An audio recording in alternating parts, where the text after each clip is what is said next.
Good afternoon and welcome to our March Economic Update. With me today is Dennis Bacon. I'm John Kliewer, and we look forward to sharing some updates from last month's Economic Update. And maybe to start off, just kind of bring us up to speed for where we're at. Okay. Well, just a couple of things just to kind of give us a context. You know, last year, obviously, we had a rough year. They've kind of readjusted the numbers. The economy contracted about 2.4%, which is pretty typical for a recession. Just recently, here in the last week or so, Johnson & Johnson has announced their single-dose vaccine is now available to the public, which should expand the vaccination substantially. Also, there have been a few things that's happened real positive. We're seeing that the manufacturing sector is really starting to expand and into the other areas of the economy. Also, consumer confidence for the last couple of months has been increasing, so people are feeling better about things. The evidence of that is year-to-date, spending for the first 2 months of the year was 10% higher than it was last year.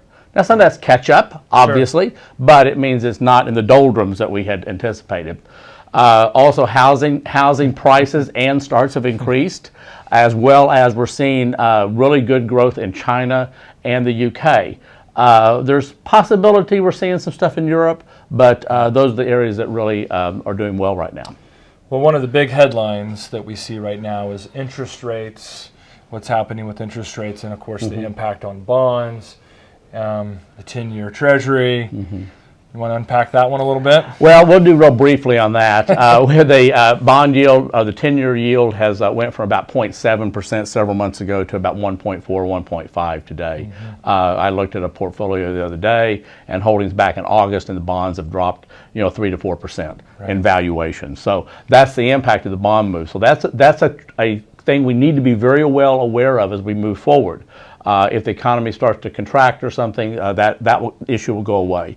But we are seeing a lot of that. So that's going to continue on for the rest of the year. I don't really see a lot of bonds that become purely just a safe haven with a little bit of loss. They're not really an opportunity for making money right now. Yeah, absolutely. All right, so let's shift over to equities, stocks. We've seen a little rally, right? Take that one, run with it. Okay, well, generally what we have seen is January was pretty flat overall, up and down. Then in February, we saw a pretty good little rally. We're seeing a little bit of pullback right now. Here we are in early March. We're seeing a little bit of pullback, not unusual. We do expect to see a pretty volatile year, so this is what we would expect. The areas that have been doing really well, small cap, mid cap had doing very well, and actually on the value side, which was the area that lagged tremendously last year. That's a good sign, is what we were saying several months ago. We're going to start to see this expansion of the economy, and these value side holdings will catch up with the technology area and the more robust areas of the market. So when you think about sectors, specific silos of the economy, what jumps out at you? Well, the one that's been beat up the most last year was the energy sector. But not only that, I've been to some workshops and seminars recently, and they're really talking about all of the natural resources really being a great place to be. They feed the industrials. They have been down, so I think that whole sector of natural resources is going to be a really good play for this year. Financials are looking really good. That's been one of the best returns so far this year, behind oil. We're seeing a few other areas that look good: industrials, communication services, and really technology have been pretty flat for the year. Yeah, absolutely. Okay, let's do a quick geography lesson. What are we looking at, U.S., international? U.S. is going to be more steady as you go.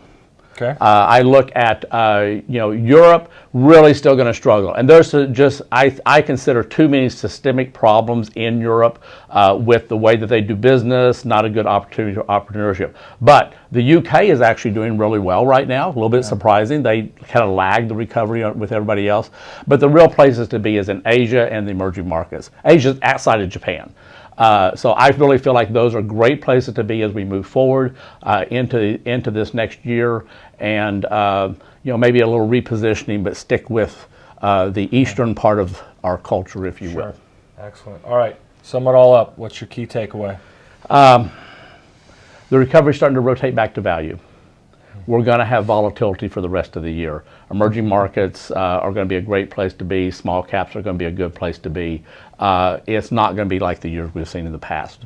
Because there's just too much momentum at the end of last year, and other places lagging a lot. So I do feel like that we're seeing a really good recovery. It's broader, which is what we talked about back in fall. So we're excited about that.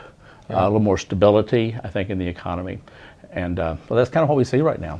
All right, most important question: when's opening day?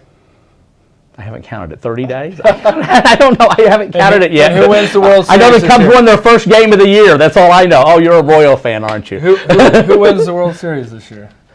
The fans. The fans. That's a good call. Speaking of the fans, if you're an existing client, we'd love to hear from you. If you have questions, if you'd like more information, if you'd like to talk to either one of us about what's going on, do reach out. If you're not a client, we invite you to check us out on our website and or our YouTube channel. Subscribe to our weekly and monthly podcasts, and we'd love to hear from you as well. So with that, we'll see you next time. Thank you. Take care.